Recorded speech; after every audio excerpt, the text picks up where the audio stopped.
استجب دعانا ولا تخيب سيدي رجانا أمين آمين استجب دعانا ولا تخيب سيدي رجانا.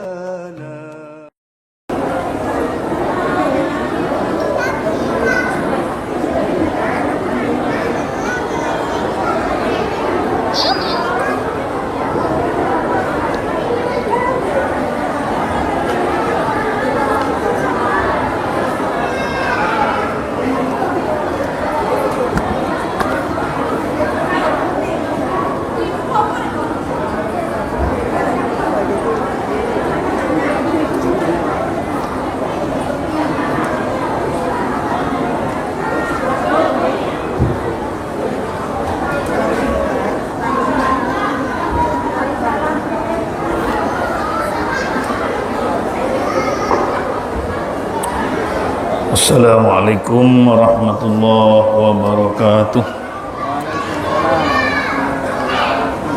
Bismillahirrahmanirrahim. Alhamdulillahi ala ihsanih wa syukru lahu ala taufiqihi wa amtinanih. Asyhadu an la ilaha illallah wahdahu la syarika lah ta'ziman li sya'nih. Wa asyhadu anna Muhammadan abduhu wa rasuluhu al-hadi ila ridwanih. Allahumma salli wa sallim ala sayyidina Muhammadin wa ala alihi wa ashabihi wa tabi'ina wa tabi'it tabi'ina wa man tabi'ahum bi ihsanin la yaumiddin. Subhanaka la ilma lana illa ma 'allamtana innaka antal alimul hakim wa la haula wa la quwwata illa billahil aliyyil azim. Amma ba'du, hadratal muhtaramin, para alim, para ulama, para mustami'in wal mustami'at yang dimuliakan oleh Allah Subhanahu wa taala.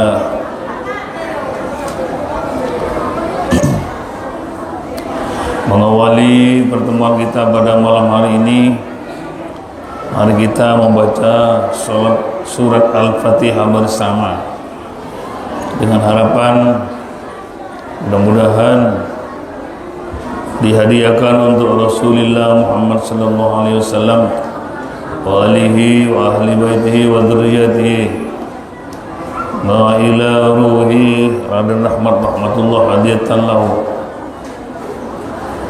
amma awsil ila ruhi murabbi ruhina Syekh Muhammad bin Yusuf Syekh Ubaidillah bin Muhammad bin Yusuf wa ayalih ila ruhi abaina wa ummahatina wa ajdadina wa jaddatina wa amamina wa ammatina wa akhwalina wa ikhwatina wa abnaina wa banadina wa dhurriyyatina. Al-Fatihah.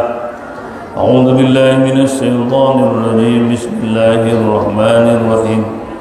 Alhamdulillahi rabbil alamin.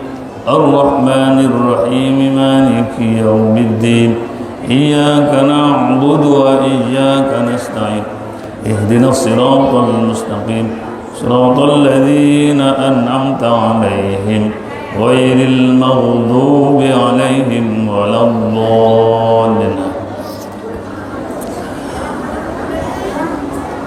Al-Mustamin wal Mustami'at rahimakumullah. Seperti yang kita rasakan pada akhir-akhir ini, termasuk hari ini, malam ini, bahwa kita sudah atau akan mengadakan peringatan-peringatan Maulid Nabi Muhammad sallallahu alaihi wasallam. Perlu digarisbawahi, siapa yang pertama kali melakukan peringatan Maulid Nabi perlu ditanyakan. Sebab saudara-saudara kita banter dan santer sekali menyatakan bahwa Maulid Nabi itu katanya bid'ah. Oleh karenanya, apa bid'ah itu? Sesuatu yang tidak pernah dilakukan Nabi Tapi kemudian sekarang ada orang yang melakukan hal itu maka dianggap bid'ah.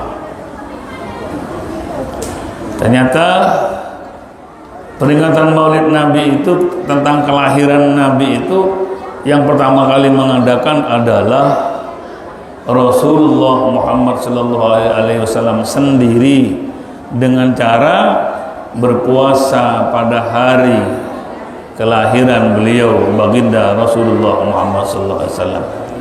Ditanyakan oleh para sahabat, ya Rasul, kenapa panjenengan kok puasa Senin? Beliau menjawab, puasa Senin ini saya berpuasa pada saat kelahiranku, kata Nabi, karena aku dilahirkan pada hari Senin. Dengan demikian memperingati Maulid Nabi kelahirannya sendiri itu sudah dianggap mengingatkan atau memperingati terhadap Maulid Rasul Muhammad SAW. Kalau secara spontan, artinya secara haflah, ada yang mengatakan bahwa pertama kali mengadakan Maulid Nabi itu memang setelah para sahabat, tepatnya pada Fatimiyun dari orang Irak pertama kali mengadakan peringatan Maulid Nabi, yang walaupun itu adalah pro kontra, sedangkan yang paling mufakat bahwa pertama kali mengadakan peringatan akan kelahiran Rasulullah adalah Al-Malikul Mudhaffar pada abad ke-7, kurang abad 13-an. Sehingga walaupun toh ternyata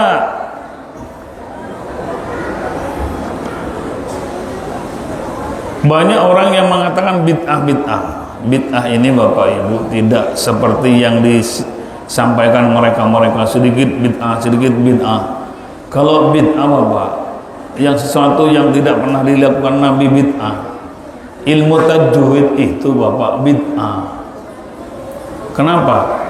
Al-Quran pada zaman Nabi tidak ada tajwid, tidak ada qalqalah, tidak ada idhar, tidak ada. Bahkan harokatnya Al-Quran pada zaman Nabi tidak ada. Berarti kalau Al-Quran sudah ada berharokat, berarti sudah bid'ah.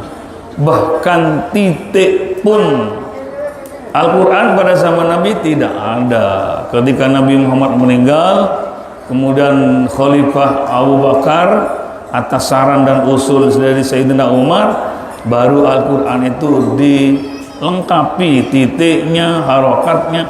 Berarti dia kan tidak pernah dilakukan oleh Nabi. Berarti bid'ah. Apakah semua bid'ah sesat? Yang sesat di neraka? Ya enggak seperti itu. Akhirnya ahli sunnah wal jamaah membagi-bagikan bid'ah itu ada bid'ah hasanah. Bid'ah artinya memang tidak pernah dilakukan Nabi tapi manfaat bagi umatnya. Artinya andai kata tidak ada titik, tidak ada harokat, kita bisa baca bagaimana Al-Quran. Ada tajwid, ada qalqalah, ada idhar. Itu pada zaman Nabi tidak ada. Mulai dari Al-Qurannya saja kalau bicara masalah bid'ah, ya mulai dari Al-Quran sudah bid'ah. Udah, artinya kita selaku ahli sunnah wal jamaah jangan gampang ikut saudara-saudara kita yang mengatakan sedikit-sedikit bid'ah. Ke makam, sunan-sunan bid'ah. Mereka menyampaikan dengan mungkin bahasa yang kurang pas, bahwa kita katanya ke makam itu minta ke makam, minta ke Mbah Sunan Ampel. Sebetulnya kan tidak, Pak ya. Ke Ampel cuma kirim Fatihah, tawasul, Kak jaluk, artinya tidak minta-minta ke makam. Mereka mengatakan bahwa kita orang NU katanya minta-minta ke kuburan, sama sekali tidak. Sedikit-sedikit bid'ah, sedikit-sedikit bid'ah, tidak demikian. Lanjut. Kembali ke Maulid Nabi. Pada saat peringatan Maulid Nabi yang diadakan oleh Raja Mudhaffar, diramaikan dengan lomba-lomba. Tapi lombanya bukan lomba bawa lari lembungan, Pak, bukan gigit sendok. Lombanya membuat syair-syair, memuji Nabi, membuat buku, membuat manaqib. Yang manaqib itu tentang sejarah-sejarah Nabi sejak sebelum lahir, setelah lahir, dengan nazam, dengan pujaan dan untuk Nabi Muhammad. Ternyata lomba itu dimenangkan oleh Ad-Dibai. Siapa lupa namanya. Ad-Dibai itu adalah seorang sastrawan yang mengarang dan memuji Nabi Muhammad SAW akan kelahirannya. Maka setelah dinyatakan sebagai pemenang, maka Al-Dibai itu sampai sekarang dibaca untuk menceritakan tentang Nabi Muhammad, keutamaan bahkan kelahirannya, sehingga dikatakan dibaan. Maulid Ad-Dibai itu adalah seorang yang juara yang menang ketika lomba sastra pada peringatan Maulid Nabi yang diadakan oleh Malik Al-Muzaffar, sehingga diabadikan sampai sekarang, namanya dibaan. Nabi salam alaika dan seterusnya, al-fatayya jiratal alam dan seterusnya. Itu adalah yang mungkin bisa dikatakan bid'ah bagi mereka. Ngapain peringatan Nabi tidak pernah melakukan dengan lomba-lomba? Itu kan berarti kan bid'ah bagi mereka. Tapi ternyata Bapak Ibu yang dimuliakan oleh Allah Subhanahu wa taala, kembali ke diba atau manaqib. Apa manaqib itu? Manaqib itu adalah sebuah karya atau sebuah manuskrip yang di dalamkan menceritakan tentang kelahiran atau masa tumbuhnya seorang yang dianggap mulia, sehingga sampai dewasanya, perjuangannya, thariqahnya, wiridannya dan sebagainya. Itu namanya manaqib.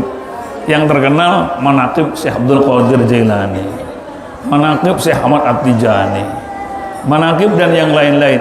Manaqib Rasulullah Muhammad SAW yang dikatakan dengan diba, buku diba, itu sebetulnya juga manaqib. Kenapa? Karena manaqib itu adalah buku atau sebuah karya yang menceritakan di dalamnya tentang keberadaan seseorang, masa tumbuhnya, masa belajarnya, masa berjuangnya, masa-masa kiprahnya di masyarakat. Dia tertulis dalam sebuah buku, namanya manaqib. Ada Simtud Durar, masih banyak yang lain yang di dalamnya adalah menceritakan tentang perjalanan kehidupan seseorang, namanya manaqib. Tapi kadang-kadang yang dinamakan manaqib hanya manaqib Syekh Abdul Qadir Jailani, manaqibnya Syekh Ahmad At-Tijani. Orang mengira bahwa diba itu bukan manaqib, karena diba itu sebetulnya pertama kali diba itu sebelaku manaqib, artinya menceritakan tentang kehidupan Rasulullah Muhammad SAW. Hadirin yang dimuliakan oleh Allah Subhanahu wa taala,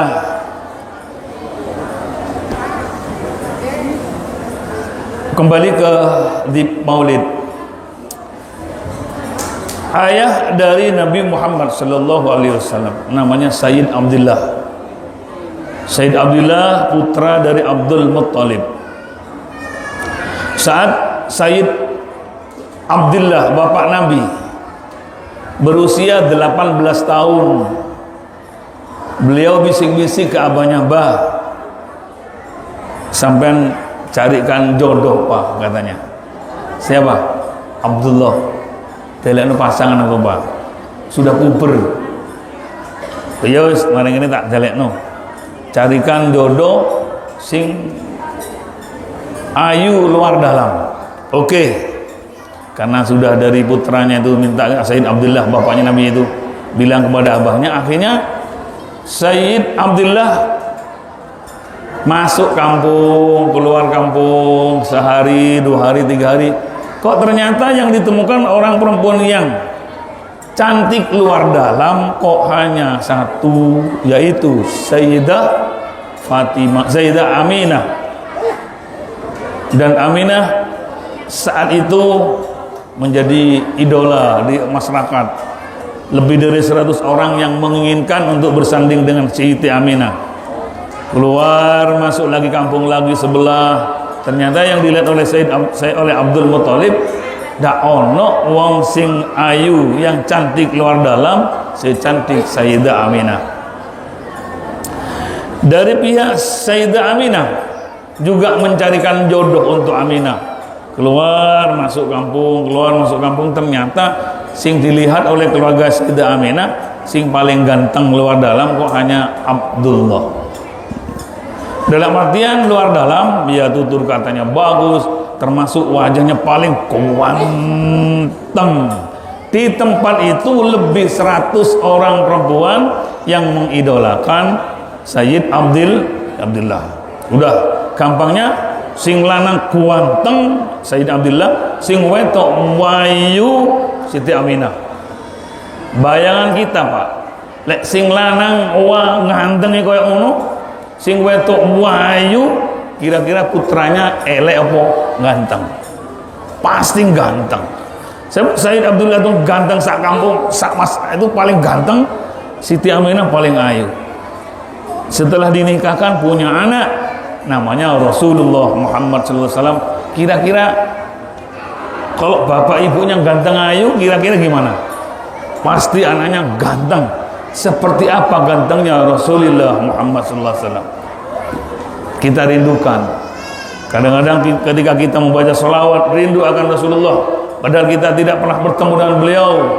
Tanpa terasa air mata menetes, merindukan Rasulullah Muhammad SAW.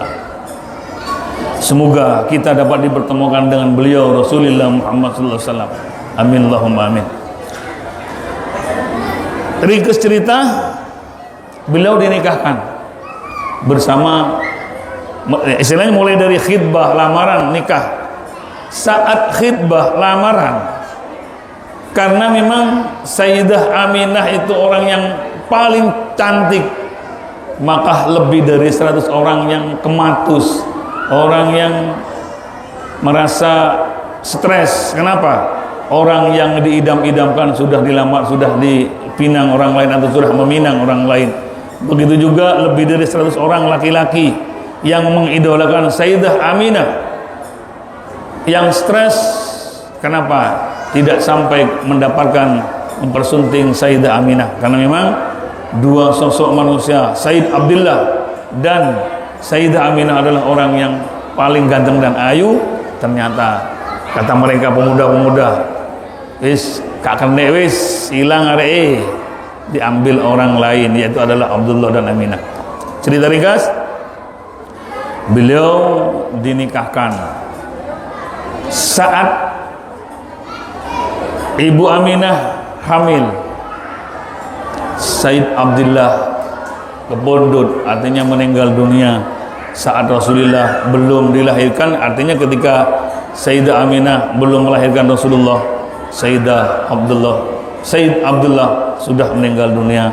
Artinya Nabi nantinya akan dilahirkan sebagai anak yatim yang tidak pernah bertemu dengan ayahnya. Akan tapi hadirin rahimakumullah, Rasulullah Muhammad SAW sekalipun tidak punya bapak, yang sebentar lagi umur beberapa hari ibunya meninggal, sehingga Rasulullah itu yatim piatu. Untung ada namanya Abu Thalib, saudara daripada Abdullah, yaitu adalah abahnya Sayyidina Ali. Maka Nabi Muhammad diasuh oleh Abu Thalib. Dan Rasulullah kesehariannya sejak kecil memang, karena memang tidak punya orang tua, hanya kumpul atau diambil anak oleh pamannya. Maka hari demi hari Rasulullah itu sudah mulai, anggap kok kotoro sekarang seusia SD katakanlah, beliau sudah bisa bekerja Bapak Ibu. Mestinya seumuran itu anak yang kok coro sekarang tepat santer-santernya jajan istilahnya itu lah. Nah, tapi Rasulullah Muhammad SAW mau minta uang ke siapa? Karena memang bapak gak punya. Akhirnya Rasulullah mengambil upah mengembala kambing miliknya orang Quraisy. Sejak itulah Rasulullah sudah bisa produktif dalam artian menghasilkan rezeki Dan ketika umur 17 tahun Rasulullah Muhammad SAW sudah berani berdagang, bermitra dengan orang lain. 17 tahun Rasulullah sudah mulai beranjak menjadi orang kaya. Kalau ditanyakan Bapak Ibu, Rasulullah itu miskin apa kaya? Rasulullah itu miskin apa kaya? Ceritanya miskin. Karena begini, pada satu pagi Rasulullah itu bertanya kepada istri, "Dek, kok cara sekarang ada sarapan enggak?" Istrinya bilang, "Mohon maaf ya Rasulullah, hari ini tidak ada sarapan. Persiapan makanan ndak ono." Apa jawab Nabi? "Yus gak apa-apa, aku tak poso wae." Itu suami dulu, suami Rasulullah. Kalau sekarang, "Dek, ono kopi, Dek." "Kak ono, Mas." Kira-kira suaminya gimana, Bu? Kayak itu kok wae belum aku ngamuk. Bisa jadi ada piring terbang tanpa sayap itu. Pintu dibanting gara-gara delek kopi. Kak ono. Tapi Rasulullah, "Dek, ono makanan sarapan pagi ini ya wahai sayangku," katakan. Beliau, istrinya menjawab, "Tidak ada makanan, wis gak apa-apa, aku poso wae." Itulah suami yang perlu ditiru. Ketika makanan pagi tidak ada, maka dengan dingin mengatakan, "Wis aku tak poso wae." Rasanya sulit untuk meniru seperti itu. Udah, itu berarti Nabi kalau mau sarapan aja gak ono, berarti kan memang orang miskin. Tapi lihat bahwa Rasulullah Muhammad SAW adalah orang sosok yang multi segalanya. Kalau urusan dagang tanya ke beliau, siasat perang tanyakan beliau, hal apapun Rasulullah pasti bisa dan ahli. Padahal tidak pernah SMP, SMA, perguruan tinggi, tidak demikian, tapi beliau ahlinya dalam segala hal. Ahli perang, iya beliau. Ahli ekonomi, Rasulullah ahli ekonomi. Apa buktinya? Rasulullah Muhammad SAW bermitra dengan Siti Khadijah, dalam artian bekerja sama, dagang bersama Sayyidah Khadijah. Sayyidah Khadijah ini Bapak Ibu, setelah melihat Nabi Muhammad masih bujang, karena Khadijah adalah orang yang ahli baca, orang cerdik, orang ahli baca, orang pinter, orang sugih, kaya sekaya-kayanya. Sampai ingin tahu kekayaan Khadijah. Ada yang mengatakan bahwa Khadijah itu punya kekayaan 80.000 dinar. Berapa 80.000 dinar? Kalau dikurus uang sekarang Bapak Ibu, itu 612 triliun. Miliknya Khadijah. Cari sekarang di Indonesia yang punya kekayaan 612, nggak ada. Orang terkaya di Indonesia yang paling ini cuma 500 sekian. Tapi Rasulullah, Khadijah, Sayyidah Khadijah mempunyai kekayaan 80.000 dinar. Kalau dikurus dengan uang sekarang itu 612 triliun.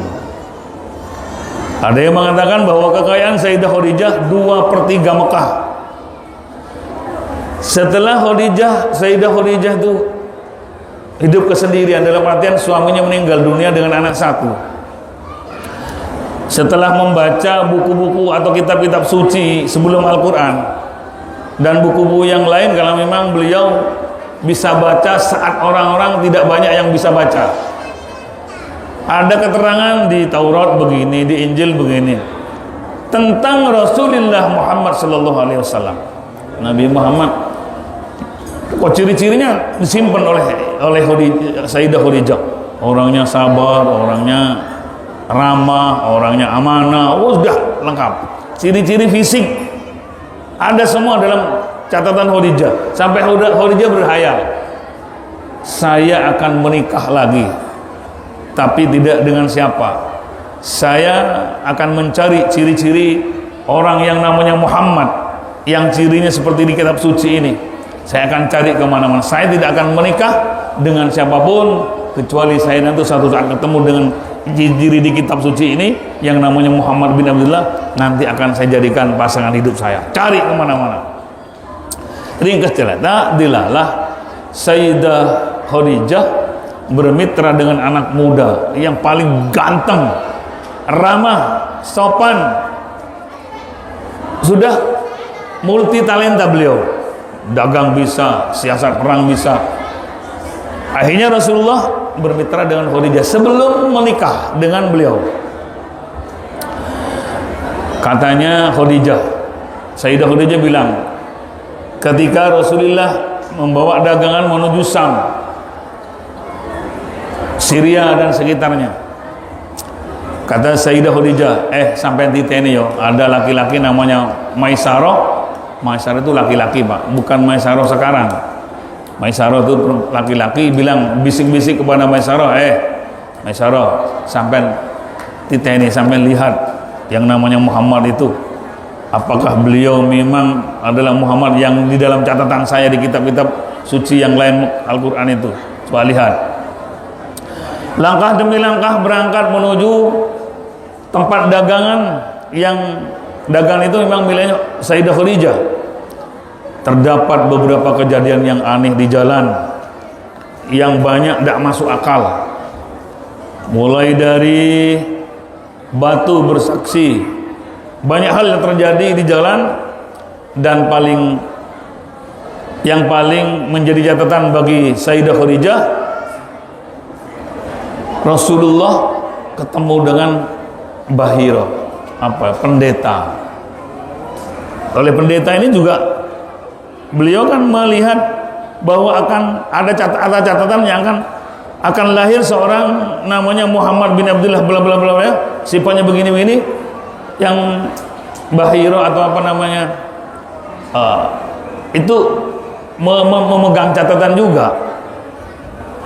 Setelah sini lihat, siapa namamu? Katanya pastor itu. Nama saya Muhammad. Bapakmu Abdullah. Kata beliau, ini sepertinya anak ini bukan orang sembarangan ini.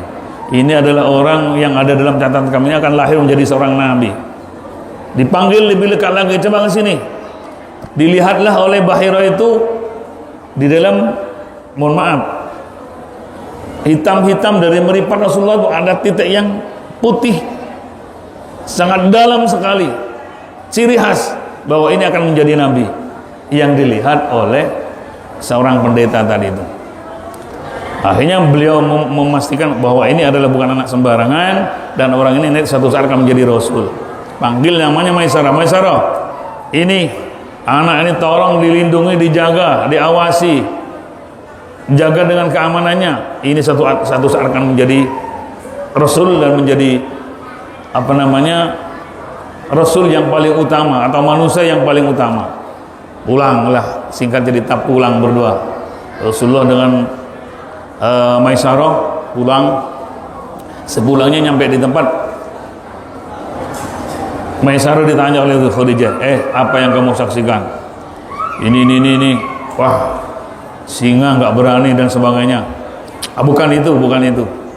Yang terakhir, ini ada seorang pendeta Nasrani melihat wajah Nabi dan sampai melihat teleng itu apa ya? Teleng pakai T. Meripat hitam-hitamnya meripat Nabi itu, katanya ada suatu titik yang tidak semua orang tahu, dan itu dan beliau mengatakan dia akan menjadi rasul dan sebagainya. Ringkas cerita, Sayyidah Khadijah positif ikilo, orang sing tak delek ikilo. Ini namanya Muhammad, saat itu positif Rasulullah umur 25 tahun kurang lebih. Sayyidah Khadijah mulai mulai mendekatkan diri dengan orang tuanya. Ringkas cerita, Sayyidah Khadijah melamar Rasulullah Muhammad sallallahu alaihi wasallam di saat beliau berumur 45 tahun. Rasulullah berumur 25. Kok cara sekarang cowoknya umur selawe, ceweknya umur 40 lebih. Saya tanyakan kepada anak-anak bujang sekarang, gelemkah orang kaya umur 40 sekian melamar orang laki-laki yang gantengnya luar biasa tapi si umur selawe? Kalau sekarang masih mikir-mikir, Pak. Ketika Nabi Muhammad sallallahu alaihi wasallam berumur 25 tahun, dan akan bersanding dengan Sayyidah Khadijah yang kekayaannya full kurang lebih 23% Mekah. Itulah kekayaan Khadijah.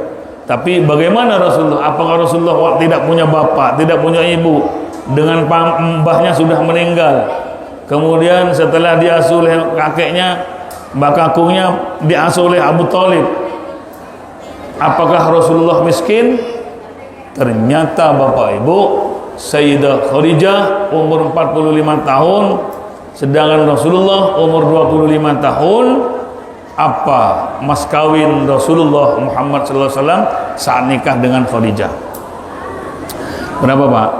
Sampai entah sih iling dah kapan, berapa dulu ketika mas kawinnya?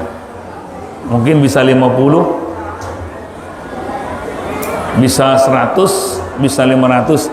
Ternyata mas kawin Rasulullah nikah dengan Sayyidah Khadijah 20 ekor unta.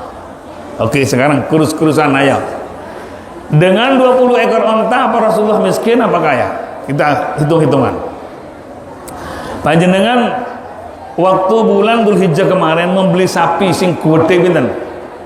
Ada yang 20 juta, ada yang 30 juta, bahkan ada yang 60, bahkan milik menteri-menteri ada yang sampai ratusan juta. Anggap kalau sapi harganya 30 juta per ekor, bahkan ada yang 50, tentunya kalau unta tentunya lebih mahal. Nabi memberikan mas kawin kepada Sayyidah Khadijah 20 ekor unta. Itu unta sing enom-enom, sing lowemu, sing spesial. Tidak mungkin harganya 30 juta Pak, nggak mungkin, karena unta jelas lebih mahal dari sapi. Kalau ternyata andai kata unta 20 ekor itu per ekornya harganya 50 juta, paham ya? Berarti kali 20 ekor, mas kawin Rasulullah adalah 1 miliar kalau kurs uang sekarang. Oke, ele-elean umpama per ekor unta itu harganya 30 juta kali 20 ekor, berarti mas kawin Rasulullah adalah 600 juta dari harta sendiri, hasil dagang dengan orang-orang lain, termasuk hasil dagang dengan Sayyidah Khadijah. Ada kira-kira orang sekarang memberikan mas kawin 600 juta? Tak ada. Kalau memang untanya 50 juta per ekor kali 20, berarti mas kawinnya 1 miliar. Ya Nabi, ya bukan hanya orang kaya. Artinya apa? Bisa diambil kesimpulan bahwa seseorang kalau sudah tertanam sejak kecil, mentalnya sudah digembleng oleh Allah melalui malaikat Jibril, ditempa hidupnya dengan cara-cara yang untuk menjadikan Rasulullah menjadi orang yang dewasa, sehingga sejak umur 17 tahun tuwete Rasulullah sudah melimpah. Sampai umur 25 tahun beliau bisa menikahi seorang kaya dengan mas kawin 20 ekor unta yang kurang lebih minimal 600 juta. Kalau dilihat untanya unta muda-muda, unta sing nem-nem menginjak apa ya, bisa dalam usia bisa dikawinkan untanya, itu artinya unta yang paling mahal. Maka bisa jadi mas kawin Rasulullah dengan Sayyidah Khadijah sebesar 1 miliar. Kalau sekarang orang kaya sekaya apapun mas kawin 1 miliar itu jarang. Paling ada yang mas kawin seperangkat sama sekian ratus juta plus emas sekian gram. Jadi kita bisa mengambil pelajaran daripada kehidupan Rasulullah Muhammad SAW. Seorang yang tanpa ayah, tanpa ibu, hanya hidup yang pertama kali dengan mbah kakungnya yang namanya Abdul Muthalib. Setelah itu meninggal beliau, ditanggung atau diadopsi atau diambil sebagai anak angkat dari Abu Thalib selaku pamannya sendiri. Setelah itu Rasulullah menikah saat beliau sudah ada dalam tanggungan Abu Thalib. Dan seperti itu yang kemudian bisa diambil kembali bahwa Rasulullah itu pernah ditawari Gunung Uhud dijadikan emas oleh malaikat Jibril. Maukah kamu Muhammad Gunung Uhud saya jadikan emas? Coba yang ditanyakan saya pasti gelem itu. Mau tak jadikan gunung atau batu di belakang rumahmu itu tak taten emas, pasti gelem. Jangan gunung. Kalau kita loh, karena Rasulullah itu adalah walaupun ada peluang untuk memiliki emas sebesar Gunung Uhud, tapi beliau tidak tergiur dengan adanya itu. Hadirin rahimakumullah, yang kemudian saya Al-Hakir tidak bercerita tentang proses kelahirannya, tapi saya lebih pada figur seorang Rasul yang khairul mursalin, khairul anbiya wal mursalin, dan termasuk orang-orang pilihan. Beliau yang selaku pemegang kunci surga ada pada Rasulullah Muhammad SAW. Artinya haram hukumnya surga dimasuki siapa saja sebelum Rasulullah Muhammad SAW masuk dalam surga itu, dan haram umat-umat yang lain masuk dalam surga itu sebelum umat Nabi Muhammad masuk ke dalam surga. Itulah yang perlu kita syukuri, bahwa kita oleh Allah dijadikan sebagai umat Nabi Muhammad SAW, sehingga akan mendapatkan kedudukan yang spesial juga, karena kita termasuk umatnya Nabi yang spesial. Li'anna khairiyata nabihi tadullu ala khairiyati ummatihi. Nabi yang baik, yang paling utama, akan menunjukkan bahwa umatnya pun juga utama. Jadi kita wajib bersyukur kepada Allah Subhanahu wa taala. Cara bersyukurnya bukan hanya alhamdulillah. Syukurnya adalah kita mengikuti ajaran Rasul. Itu berarti namanya berterima kasih. Walaupun terima kasihnya alhamdulillahnya sekian juta kali, tapi kita tidak mengindahkan perintahnya dan larangan dari yang diajarkan oleh Rasulullah, maka kita belum termasuk orang yang bersyukur kepada Allah Subhanahu wa taala. Hadirin sidang para muslimin muslimat yang dimuliakan oleh Allah Subhanahu wa taala, kita bicara figur dari Nabi Muhammad sallallahu alaihi wasallam, di mana beliau selalu berusaha untuk menjadikan umatnya semua masuk surga. Itulah yang paling mahal harganya. Istilahnya mahal bukan dengan uang. Satu pernyataan yang paling membanggakan kepada kita dan tidak ada pada nabi-nabi sebelumnya. Nabi akan berusaha semaksimal mungkin umatnya jangan ada satu orang pun yang masuk neraka. Itulah Nabi Muhammad SAW. Satu ketika Nabi disuruh milih, Muhammad, kata satu anak malaikat Jibril, diperintah oleh Allah, tanyakan pada Muhammad itu Jibril, pilih, apakah saya akan menentukan separuh umatmu masuk surga, atau pilih yang nomor 2 adalah syafaat. Nah, ini disampaikan oleh malaikat Jibril, ya Muhammad, Allah Tuhanmu memberikan dua pilihan, ambil satu di antara 2 pilihan. Apa yang satu? Kata Nabi, yang pertama, umatmu akan saya masukkan surga separuh, tidak semua. Pilihan pertama apa milih itu. Apa yang kedua? Yang kedua adalah syafaat. Nabi sempat berpikir, Kak Patik nemen mikir, ya separuh masuk surga, enak tak berjuang. Tapi kalau memilih syafaat, perjuangan pasti keras untuk mencapai target bahwa umatnya masuk semua, masuk surga semua melalui syafaat. Akhirnya Nabi milih mana? Bukan milih separuh masuk surga. Lek separuh ya Rasul, ya Allah kurang kalau cuma separuh, kasihan yang nggak masuk separuhnya itu. Akhirnya Nabi Muhammad memilih as-syafaat. Dengan syafaat, seorang yang masuk dalam kubur dengan membawa dosa yang segunung bisa keluar dari alam kubur wa huwa maghfur. Kata Nabi, ummati ummatun marhubatun mahbubatun dakhala kuburahum bidunubin kal jibal wa yakhruju minhu wa huwa maghfur. Al-hadis au kama qala. Umatku adalah umat yang spesial, yang pilihan. Kenapa? Mereka masuk ke alam kubur dengan membawa dosa bagaikan gunung. Tapi ketika dikeluarkan dari alam kubur, wa huwa maghfurun, dia terampuni dosa-dosanya.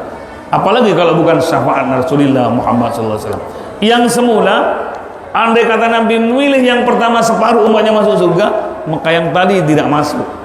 Tapi ketika Nabi Muhammad memilih syafaat, maka Nabi kepada orang yang pelaku dosa besar pun Nabi Muhammad bisa memberikan as-syafaatul uzma kepada mereka. Tapi siapa yang akan mendapat syafaat, itu yang harus direbut. Caranya banyak-banyaknya lah mengikuti perintah Rasul, karena memang syariatnya. Yang kedua, banyak-banyaklah baca sholawat. Di antaranya pada bulan Maulid ini memperbanyak sholawat. Panjenengan tidak cukup membaca sholawat sak keluarga, tapi mengundang orang sebelah agar supaya rame-rame membaca sholawat pada Nabi. Itu diantaranya sebagai bukti kita cinta kepada Rasulullah Muhammad SAW. Yang terakhir, saya ingin tanya, Nabi pasti surga. Nabi bahkan yang memegang kunci surga. Kenapa kok masih didoakan? Allahumma salli wa sallim, ya Allah, berilah anugerah rahmat ta'zim kepada Rasulullah, wa sallim, selamatkan ya Allah Nabi Muhammad, selamatkan, wa sallim, selamatkan beliau. Apakah kebalik? Nabi Muhammad yang sudah jelas surga, awal gak ketemu dele, apa swarga apa neraka, ya tunggu keputusan nanti sidang. Masih mendoakan Rasulullah yang jelas-jelas surga, dan kita mendoakan yang berdoa tidak mesti surga nerakanya. Logikanya sama dengan air yang sudah penuh, kenapa masih diisi? Kiai saya di pondok menyatakan bahwa perimbangannya air sudah penuh dengan wadah yang besar, kemudian tetap diisi. Maka karena penuh sudah penuh masih diisi, maka akan meluap. Luapan, nah inilah yang kita harapkan. Rasulullah yang sudah jelas selamat dan masuk surga masih didoakan, maka luapan itulah yang kita akan terima. Semakin banyak panjenengan yang mengisi tempat itu, maka semakin banyak luapan itu akan turun dan kita terima. Jadi seperti itu gambarannya, artinya. Dan masih banyak ibarat-ibarat yang lain tentang solawat Nabi, bahwa solawat ini fadilnya baginda dan sebagainya masih, artinya tidak mungkin kita bahas sekarang. Mungkin ada waktu tertentu nanti kita bahas masalah solawat kepada Nabi Muhammad SAW.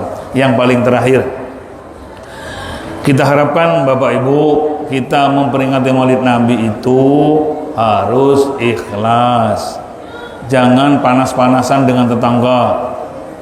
Saya pernah ikut undangan, berkatnya gak iso tuh gowo Pak, wadah bak sampah, kata dia kan gak iso. Ya kalau tulus ikhlas cakep lah. Tapi dalam artian garis bawahnya bahwa peringatan Maulid Nabi ini harus diniati karena rasa cinta kita pada Rasulullah, dengan harapan karena kalau kita cinta pada Nabi Muhammad bisa kumpul di surga nanti. Innama yuhsarul mar'u ma'aman ahabba. Manusia nanti akan dikumpulkan di akhirat bersama yang kita cintai. Kita cinta Rasulullah, maka di surga. Tapi cinta butuh bukti. Apa buktinya cinta kita pada Nabi? Sholawat, mengikuti perintah-perintahnya, menjauhi larangannya, dan semua syariat-syariat Nabi kita lakukan. Dan kita buktikan dengan pembacaan sholawat pada Nabi, itu sebagai bukti cinta. Kembali bahwa peringatan Maulid Nabi yang akan atau telah kita lakukan itu tiada lain tujuannya adalah sebagai bukti cinta kita kepada Nabi Muhammad Sallallahu Alaihi Wasallam. Semoga dan mudah-mudahan kita selaku umat manusia biasa yang tentunya tidak luput dari salah dan dosa, mudah-mudahan akan mendapatkan pengampunan dari Allah Subhanahu Wa Taala dan mendapatkan as-syafaatul uzma dari baginda Rasulullah Muhammad Sallallahu Alaihi Wasallam. Karena dua itu adalah hal yang penting, pengampunan dari Allah, rahmat kasih dari Allah, dan syafaat dari baginda Rasulullah Sallallahu Alaihi Wasallam. Yang sekalipun kita banyak dosa, insya Allah diampuni oleh Allah Subhanahu Wa Taala. Anak kita, istri kita, suami kita, semua, dan anak cucu kita, semoga termasuk pada umat Nabi Muhammad yang kelak nanti akan dikumpulkan oleh Rasulullah dan diakui sebagai umat. Amin. Allahumma amin. Al-Fatihah. Bismillahirrahmanirrahim. Alhamdulillahirabbil alamin. Arrahmanirrahim. Maliki yaumiddin. Iyyaka na'budu wa iyyaka nasta'in. Sekian, assalamualaikum warahmatullahi wabarakatuh.